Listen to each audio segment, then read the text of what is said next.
Today we're going to read a story, Mr. Perfect. It was a perfect summer's day, and on this perfect summer's day, Mr. Perfect was looking more perfect than usual, not a hair out of place.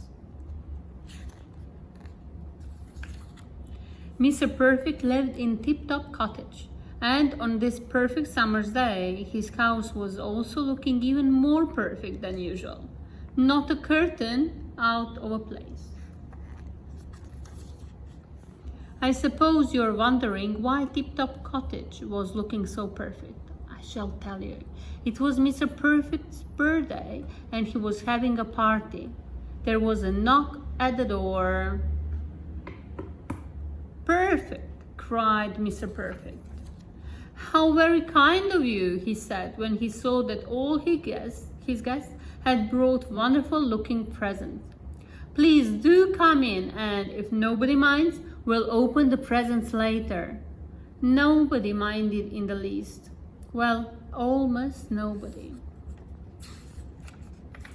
"What's that?" roared Mr. Uppity.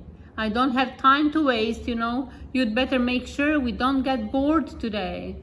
Do you think this upset Mr. Perfect? Of course not. Mr. Perfect had perfect manners, unlike rude Mr. Uppity. "Oh no, my dear Mr. Uppity, we shan't be bored today," he replied. "First of all, we shall dance." And everybody danced, even Mr. Uppity. But although he danced, Mr. Uppity couldn't manage a smile.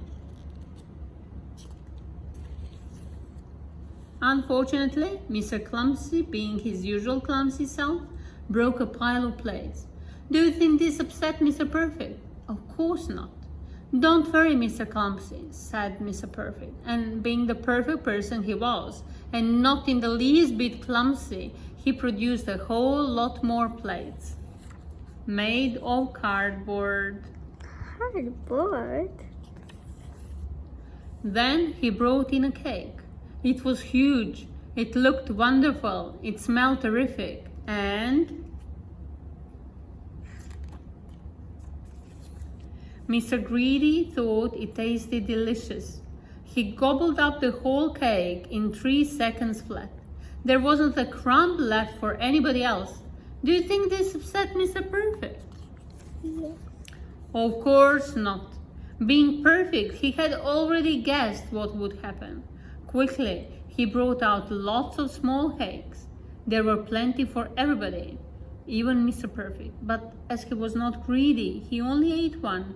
One cake was just perfect for him. Once everything had been eaten, Mr. Perfect opened his presents. He said as many thank yous as there were presents. Well, not quite.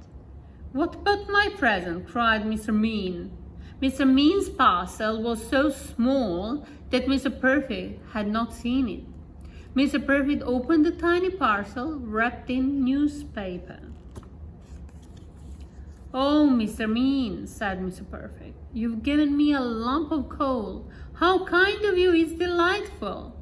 "If I'd known, I'd only have given him half a lump," grumbled Mr. Mean. "That's it, I've had enough," cried Mr. Uppity suddenly. "I'm fed up with you, Mr. Perfect, and do you know why? I'll tell you. I have discovered that there is a most enormous, unbearable, exasperating fault with you. Would you be so kind as to tell me what that might be?" asked Mr. Perfect as politely as ever. "Don't you understand?" cried Mr. Uppity. "Your fault is that you have no faults." Bye bye, Cousteau. Bye-bye, Cousteau.